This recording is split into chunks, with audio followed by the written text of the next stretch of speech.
Welcome to the Cybersecurity for Small Businesses webinar, and thank you for watching.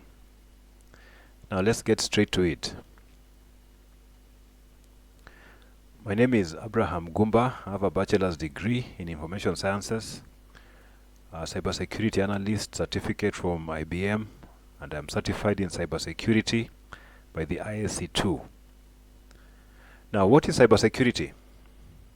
Cybersecurity is activities aimed at protecting the confidentiality, integrity, and availability of information or information systems. Confidentiality means that information should only be seen or accessed by authorized persons. Integrity means it should be changed only by authorized means. And availability means that authorized persons should be able to access information or information systems when they need to. So the information should be available. So cybersecurity aims at protecting these three aspects of information.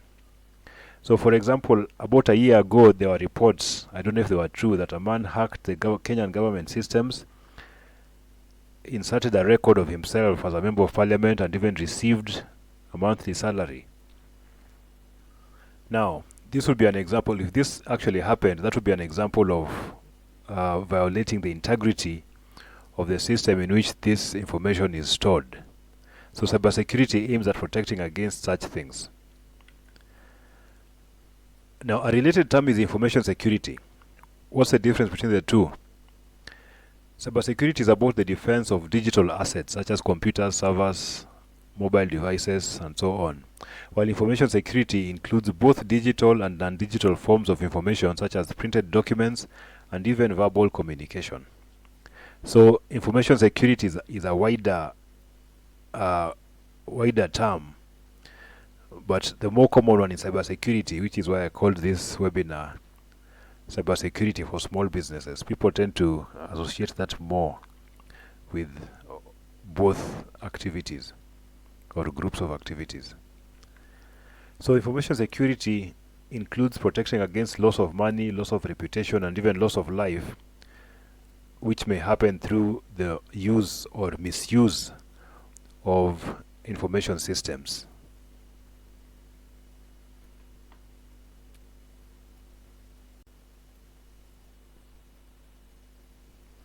So, who are we defending against? Well, there are various terms which are used. People normally say hackers. Sometimes they're called threat actors, attackers, bad guys, whichever term you prefer to use. Now, these hackers can be state actors, they can be organized gangs, they can be opportunistic thieves, they could be what are called script kiddies, they could be insiders, that means your employees, the people working in your business. But we're also protecting against or defending against other quote-unquote normal losses. So these are things like people just stealing like your laptop, not because they want the information, they want the laptop itself, or even damage to your systems. Okay? So for example, state actors, this is from 5th December 2024, that's just about a week ago. There are reports that officials urged Americans to use encrypted apps amid Chinese cyber attack. So there are reports that China had attacked America's telephone systems and collected information from there, and they could even listen to live calls for targeted individuals. So this is an example of an attack by a state against another. This is something which happens pretty frequently between states that consider each other adversaries. So who else are we protecting against? We're protecting against organized gangs. There's a report that was published by Interpol, the international police, about an operation named Operation Serengeti. This Operation Serengeti was carried out in Africa. They made about 1,000 arrests. They arrested about 1,000 people. The money that was stolen from here in the middle was about $193 million US in total. In Kenya, Officers cracked a case of online credit card fraud linked to losses of 8.6 million US dollars. The funds were stolen from a banking system. It's not clear if it was one bank or a system involving many banks. And then the funds were transferred to different countries. In Senegal, 8 people, including 5 Chinese nationals, were arrested for a $6 million online Ponzi scheme, affecting about 1,800 victims.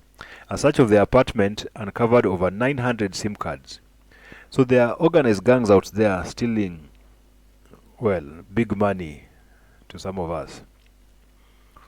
Okay, these are organized criminal gangs. From November 29th, 2024, there's this report that says ransomware gangs are seeking penetration testers to boost quality.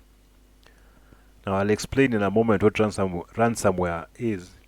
But basically, these criminal gangs are looking for employees. They're looking for people to test the quality of the software that these gangs are using.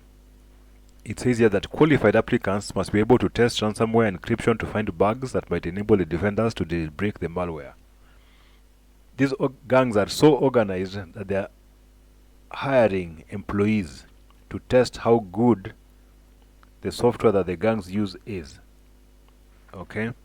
So it's a serious thing, not just casual. In this particular case, not just a casual activity. So what is ransomware? Ransomware is a type of malicious software designed to block access to a computer system until a sum of money is paid. So basically, it is software that captures your information or captures your computer or your computer network and prevents you from using it or using or accessing your information until you pay some money. This money is normally paid through cryptocurrency. Then when you pay the money, you're given a code, like a password, to type in, and then you can regain access to your information. So there are ransomware gangs which operate in trying to capture different organizations' systems so that they can extort this money from them. So who are we defending against? We're also defending against opportunistic thieves. I'm sure a number of you have seen this kind of text message towards the end of the month or the early part of each month. You may be getting such messages telling you, dear value tenant, this is a reminder to make your payment on time. Pay your rent to this account. So this is someone pretending to be your landlord or your agent, and I'm sure they send these messages to random people. So these are opportunistic thieves. They're hoping if you don't check if this statement is indeed from your landlord, you'll actually pay to them. And apparently some people fall for this. Okay, so we're also protecting against such opportunistic thieves. Who are we defending against? We are also defending against script kiddies. A script kiddie is basically a kid or a young person with a script. A script is a simple computer program. It's basically an inexperienced hacker or attacker who downloads or gets instructions saying do this, do that, and you might hack a system. You might gain something. So for example, here we have an unfortunate story where some young men in Nigeria targeted a young man in the US. They pretended to be a young lady. They started communicating, I think on Instagram. They started communicating and eventually they convinced him to send nudes of himself to them. Then they told him, if you don't pay us some money, we'll publish these pictures you have sent us. So he sent the little money he had, but they wanted more. So he decided to end it all instead. So these are the young men. One is 22, one is 20. Basically, I think they basically follow an established script. There are many people doing this kind of thing. They're told, do this, do that, say this, say that, and you'll get money. So this is an example of a script kiddie, although they're not following a script in the sense of a computer program, but it's the same idea. So we're trying to defend against basically inexperienced people who are just following some established pattern of robbery or theft.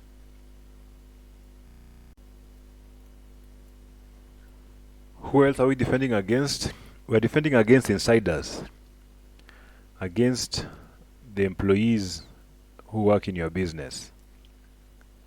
Now, if you go to infosalama.com, that's my website, you'll find this article on salon theft. Here, this was from last year, 2023. There's a lady who runs a makeup business in Nairobi who posted online about how her employees had robbed her of what she said were millions of shillings in just 1 year. So there are various things they did. You can go and read this article to get more details. There are various things they did, and the article also describes steps that she could have taken that could have reduced the likelihood of her being robbed or enabled her to detect the theft earlier. Now, the issue with insiders is that, first of all, they have access to the system. They're legitimate users of the system. So they have access, they have a password, if any, and they can actually use the system legitimately. Secondly, they know your security measures. They know the things you have done to prevent theft, or they know at least some of them. Thirdly, they can take their time to plan how to rob you. So they're in no rush. They can take their time and do it carefully in a way that will be difficult to detect, considering that they know your security measures. And fourthly, they're usually trusted. This can be a mistake. You think that your employee has been with you for several years, they can't do anything bad to you. Then you discover they've been taking your money for quite a while. Okay, this is what makes defending against insiders particularly difficult. Who are we defending against? We're also defending against other normal losses such as theft. We're also defending against things such as theft of your devices, damage, or even human error. Your employees may not rob you deliberately. They can cause loss of data by accident or by negligence. It may not necessarily be intentional. Who else are we defending against? We're defending against the government. Well, we're defending against penalties. Here we have an example from September this year where a digital lender was told by the Office of the Data Protection Commissioner to pay a man 250,000 shillings for being wrongly listed as a loan guarantor. Well, the digital lender said that no, he was not listed as a guarantor, he's the one who took the loan. But when the Office of the Data Protection Commissioner asked the digital lender to show proof that the man had taken the loan, they were unable to do it. Actually, they set up an appointment for the commissioner to go to the lender's office and to see their database. But when the commissioner went to their office, they said that the guy in charge of the database was not in. Imagine that. You call the government to your office and then you tell them that the person who is supposed to see them is not in. So they were told to pay the man 250,000 shillings for a data privacy violation. Another report from November this year, 2024, says that the online taxi company Bolt was ordered to pay one of the drivers on their platform 500,000 shillings.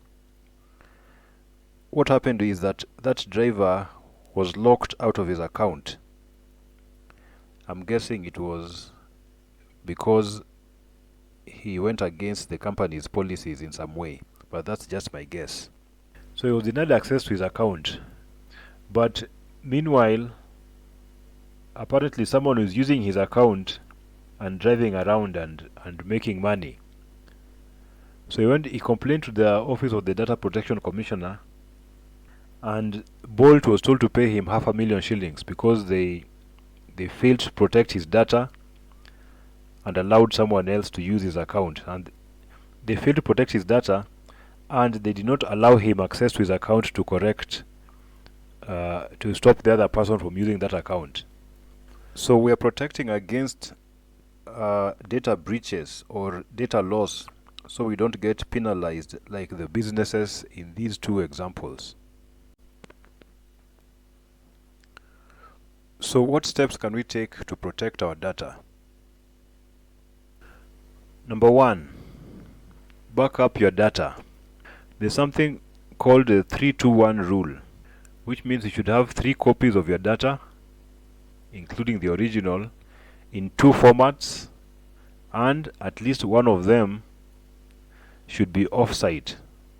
That is at a different location from the original, a different geographical location from the original.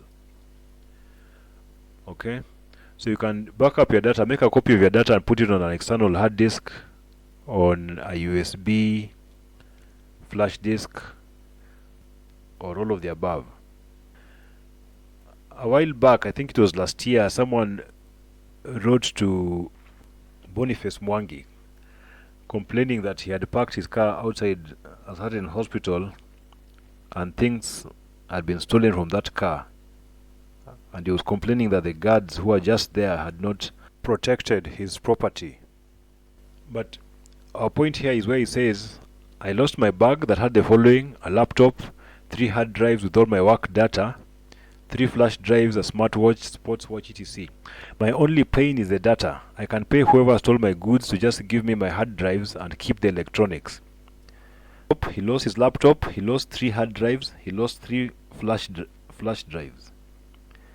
And he's saying he's willing to pay money to buy back his own property because the data is inside there. I guess he cannot replace it.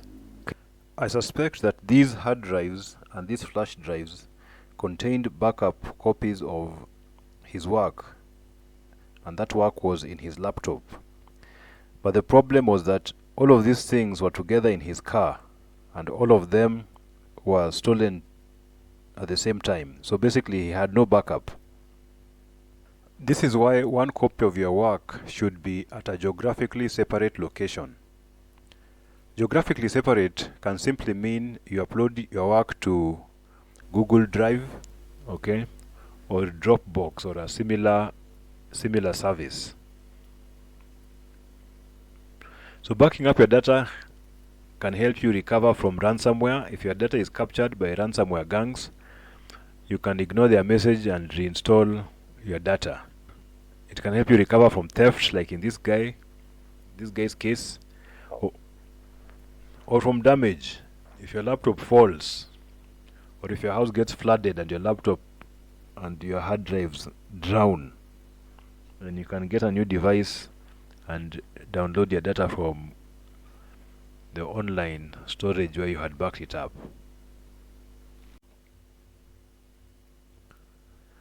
The second thing we should do to protect our information is to use passwords.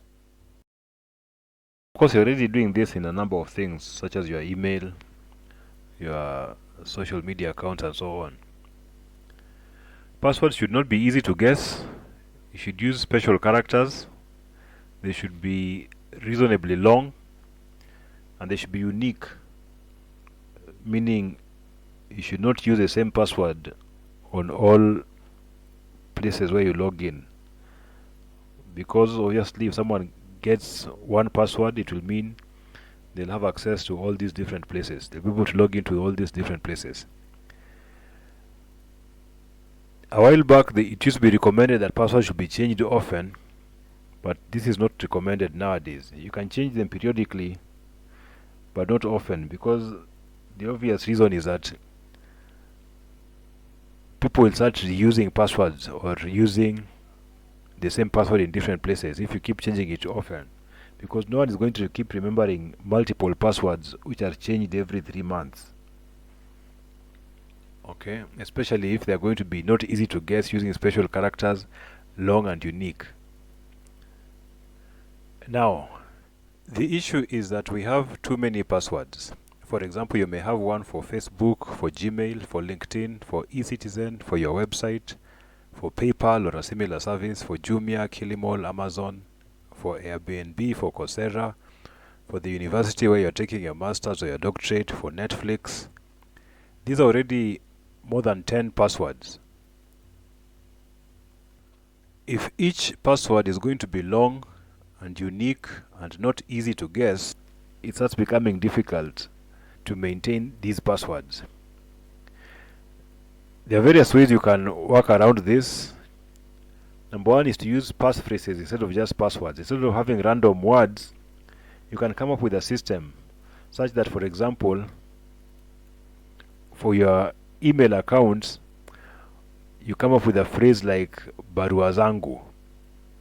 Using such a phrase, when you see the site, you can more easily remember the password, but it's not easy for someone to guess what it is that you have put there.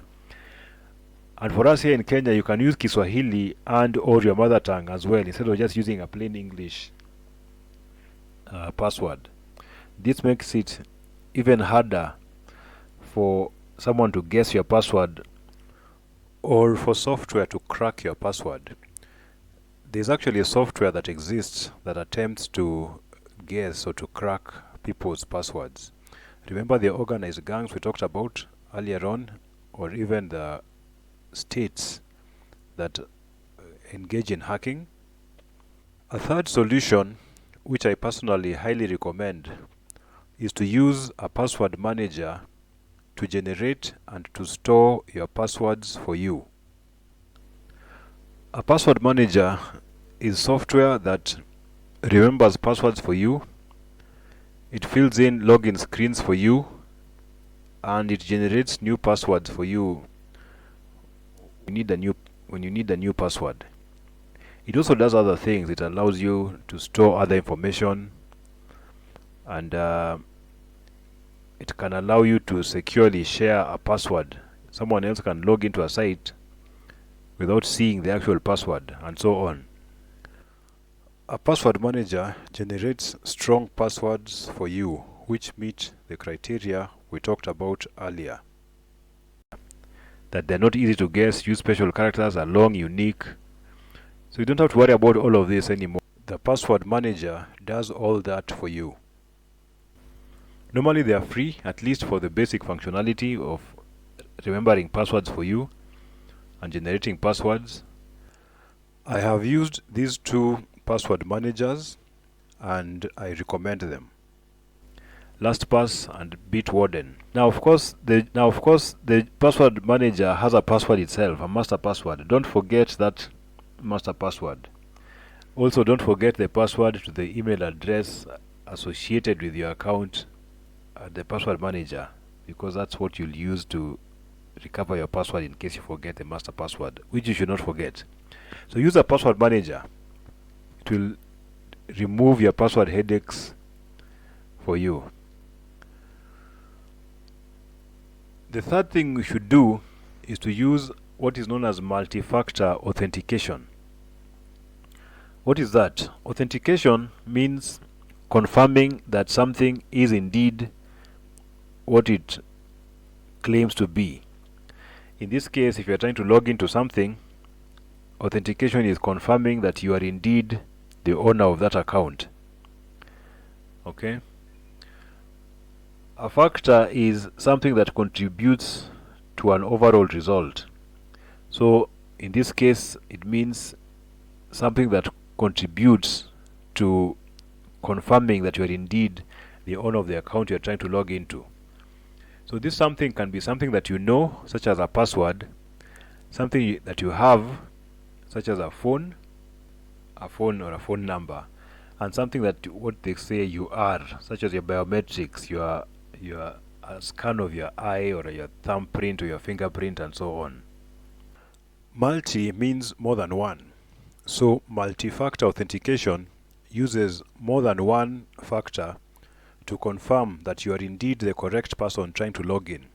It does not rely on a password only or like a thumbprint only. It uses more than one, like a password and phone to authenticate you. Multi-factor authentication is like when you log into a website, then the website sends a code to your phone, the phone that you had registered earlier, and then you put in that code into that website, so it confirms that you're indeed the person who knows that password, and you have the phone to which that code was sent. So use multi-factor authentication where available. So using this means that even if someone finds out your password, they cannot log in unless they also have access to your phone. Which means, for example, if there's someone in a different country, then they can't do that. Okay? So this increases the security of whatever account you have that you're trying to log into.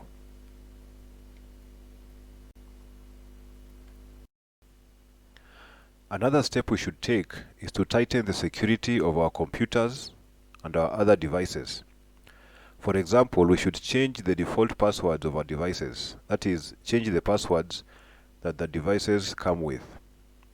For example, if you use a router or a router to connect to the internet, and that router is commercially available, then you can use that router's make and model to find the default administrator password of the router on the internet. You can go to the internet and use the make and model of that router to find the default administrator password. So that means a hacker can also find that default administrator password.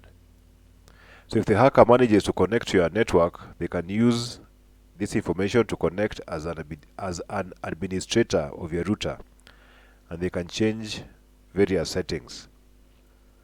Similarly, on your computer, most likely the default username is admin and the password is admin or is blank.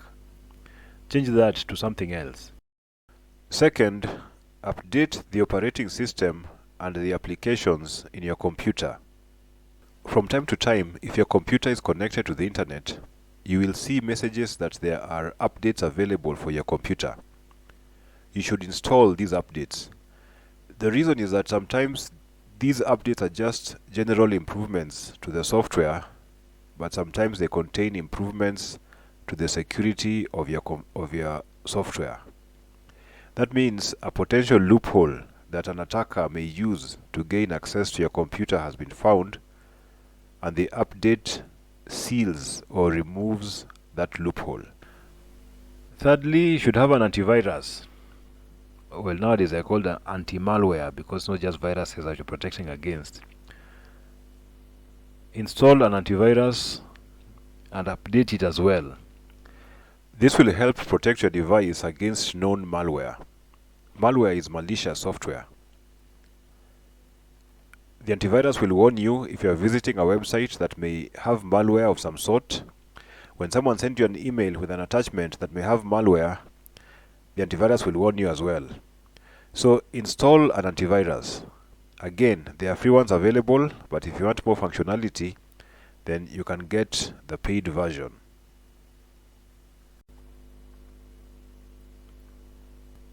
Another step to take is to look at the physical security of your business or the premises where you do business.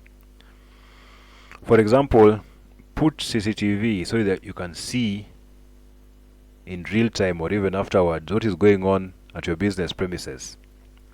This by itself can help deter or discourage some kinds of activities, questionable activities. Just the fact that there's CCTV means some things will not be done, or at least not be done openly. Secondly, have a clean desk policy or a lock screen policy. If you not have information on your desk that should be confidential or that should not be seen by just anyone, it should be kept in a drawer.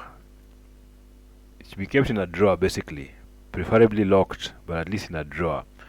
If you are keeping files, especially files with information about other people or any confidential information, then use locked file cabinets.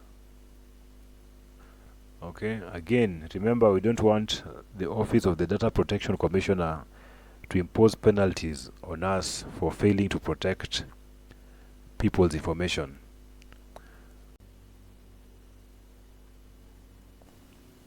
Another thing you should do is to implement the principle of least privilege.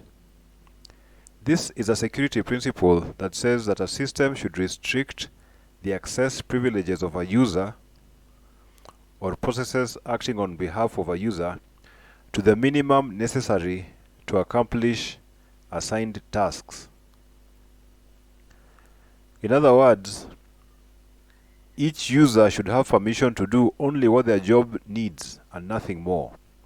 For example, if one of your employees is the accountant in your business, that accountant only needs access to the accounting system installed on the computer that they use. The accountant does not need to change the settings of the computer or to install additional programs. So they don't need the ability or the permissions or the rights to do that. There should be an IT person who does that. But that's an example. Each user should have only the permissions they need for their job and nothing else. Apart from reducing the likelihood of your employee doing something they shouldn't on your computer by applying the principle of least privilege, it also means that a hacker will also be limited in what they can do. So for example, if the hacker hacks into the accountant's computer and the accountant can only use the accounting system, then that hacker will only also be able to use only the accounting system. They won't be able to change other things within that computer. Similarly, if the accountant accidentally downloads some malicious software onto their computer, that malicious software will be limited in what it can do. So this is another reason to apply the principle of least privilege in your computers or in your computer systems.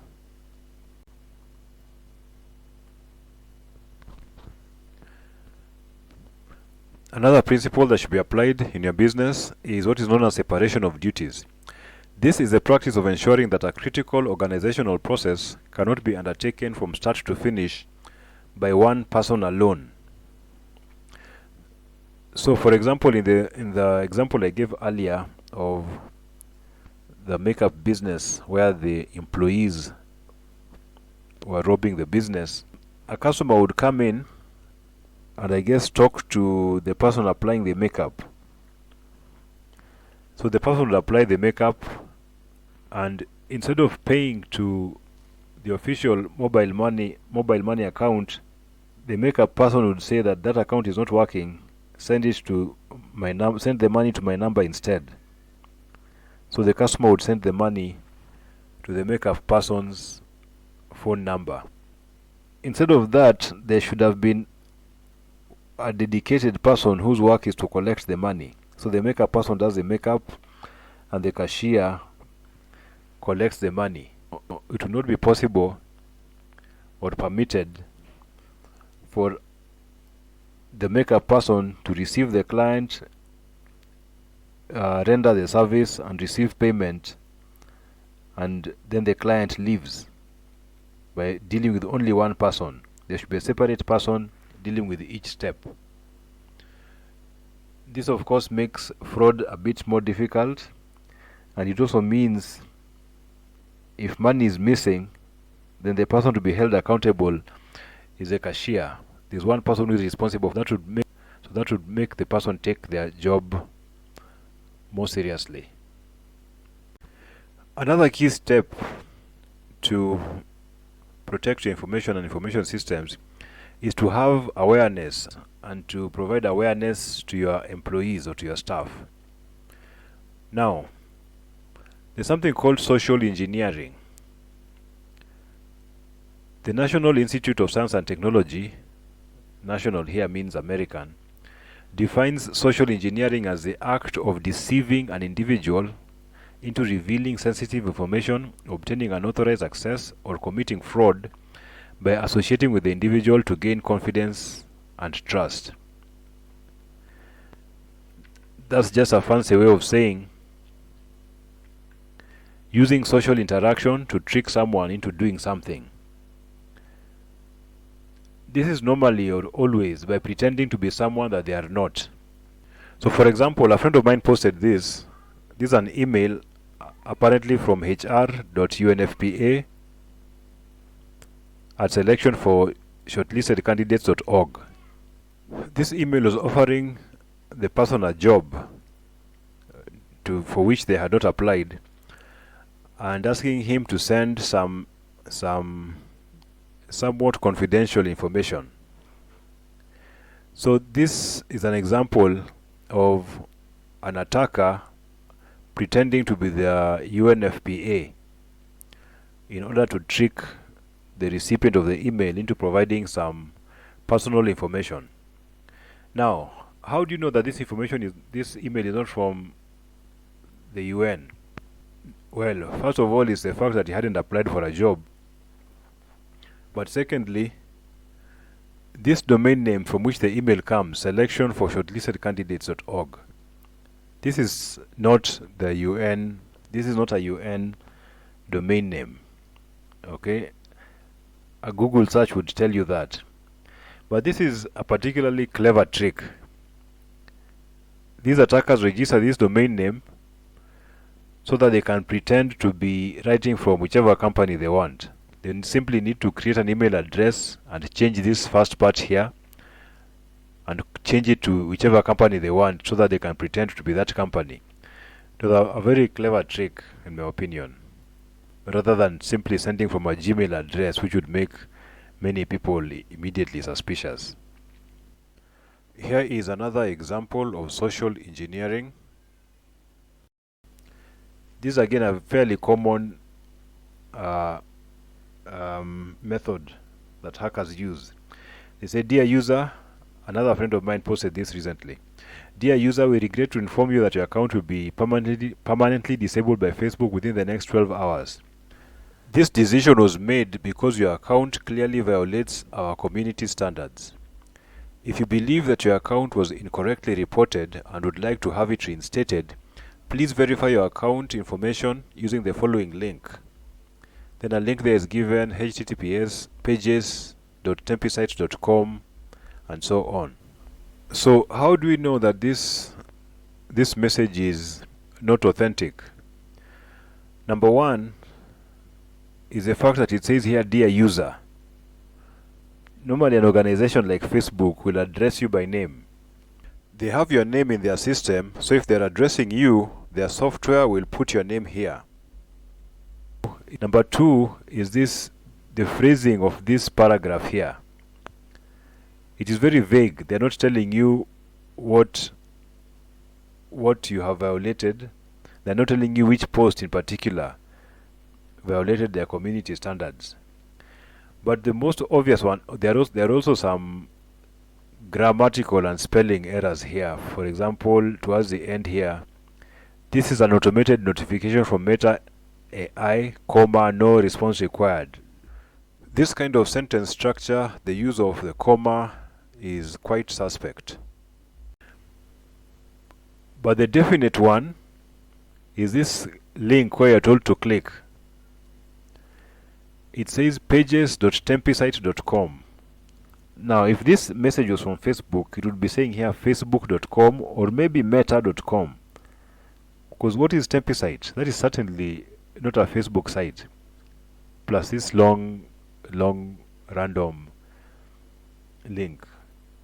The tempisite.com tells you clearly, with certainty, that this message is not from Facebook. But you need to be aware of such things for it to become very obvious that these are hoax. So awareness is a key defense against cyber attacks. Now, if you are to click that link, then either there will be an attempt to install something on your computer, or you'd be asked to log into something and provide some information, to fill out some information, probably your Facebook login information or other information that these attackers want. So this attempt to gain information from someone through such tricks is also known as phishing. It's a digital form of social engineering that uses authentic looking but bogus emails to request information from users or direct them to a fake website that requests information. So that is known as phishing. You might come across this term from time to time. The PH spelling here in phishing came from the word phone, which came from another word which used to refer to hacking telephone systems. So an example here of social engineering, this is what is known as business email compromise. Well, one of the forms of business email compromise. This is from last month, November 2024. According to a complaint which was filed yesterday in US District Court in July 2024, these people began investigating a business email compromise scam that victimized a Connecticut business. The investigation revealed that the business had received an email from a spoofed email address, which was very similar to a general contractor's legitimate email address, with instructions for a payment that was to be made to the general contractor. In May and June, the business sent approximately $5.4 million to the bank account as instructed. So this is similar to the rent scam, which I showed earlier, where people are tricked via text message to send rent to a particular account. So this is similar, except that if, for example, infosalama.com was supplying you with something, had rendered some services to you, and you're to make payment to infosalama.com, the hacker goes and registers a domain name like infosalama.co only without the M. And then they send an email to you saying, please send that payment to this account instead. So if you just glance at the domain name of the sender, you see infosalama.co and you assume it's .com. So you send that payment to the hacker instead of to infosalama.com. Okay, so this is again social engineering. The hacker is pretending to be infosalama.com. So to protect against social engineering attacks, do not click links in unexpected email. Do not open unknown attachments. Check carefully the sender domain. If you receive a suspect email, check carefully the domain from which it is coming. And do not send pins or codes to anyone. These pins and codes are normally used for verifying, like the multi-factor authentication we talked about earlier. They're used for verifying that the person attempting to log into something is a correct person. So if you send it to someone when it's supposed to be sent to you, then of course that other person will pretend to be you. Then confirm requests before acting. If you get an email allegedly from a supplier telling you pay this place instead, check with someone else. Make a phone call to that person to confirm, or better still, there should be a written request using a formal procedure to request a change of pay point or beneficiary account. Okay, these are some of the ways you can protect against loss through social engineering.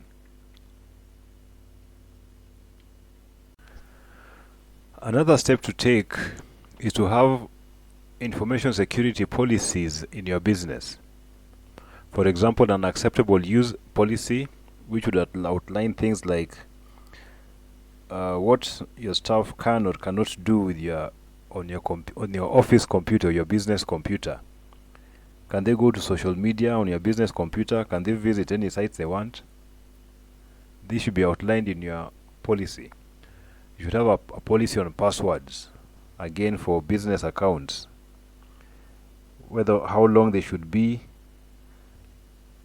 if they can use a password manager, and possibly even specify which password manager they can use. You should have an email policy. Can they send personal emails on from the office email address, and so on. Internet policy, how much internet can they use? Can they go to social media using the computer, using the company computer, and so on. So these policies should be part of the onboarding process. When you get a new employee, they should be taken through these policies, and they should sign that they have gone through the policies. This should be part of the training and awareness that a new employee goes through. The reason for this is that by this awareness, the staff can help protect the business. Okay? They can do the right thing to minimize the chances of an attack. Secondly, on your part, it demonstrates that you have taken reasonable care to protect the information in your business. This is in situations such as if there's a data privacy breach. If the Office of the Data Protection Commissioner comes to you, you can demonstrate that we have put in place these measures and we trained our staff. We took them through our policies. This is our policy, and we took our staff through the policies, and they signed here that they have gone through the policy. So you cannot be easily blamed for the data breach. And thirdly, this can be the basis for disciplinary action. If your employee violates your policies or does something that they should not have done, then you can demonstrate that we specifically taught them or instructed them on how to do this and that, and they failed to do it. I mean, it can be taken as a violation of company rules, just like any other rules. It can be the basis for disciplinary action. But of course, the main aim is that your staff should be able to protect the business. This is just a last resort action. So, in summary, or to recap, back up your data, use passwords, and preferably use a password manager. Use multi-factor authentication where available. Enhance your system security of your computers or other devices. Implement physical security at your business premises. Implement the principle of least privilege and the principle of separation of duties. Have awareness campaigns. Have written information security policies, and also conduct training of your staff on information security. Okay, so if you do these things, it will significantly reduce the chances of a cyber attack on your business. So thank you for your time. I hope you found this presentation useful. Please do visit our website infosalama.com. Thank you. Please subscribe to the channel.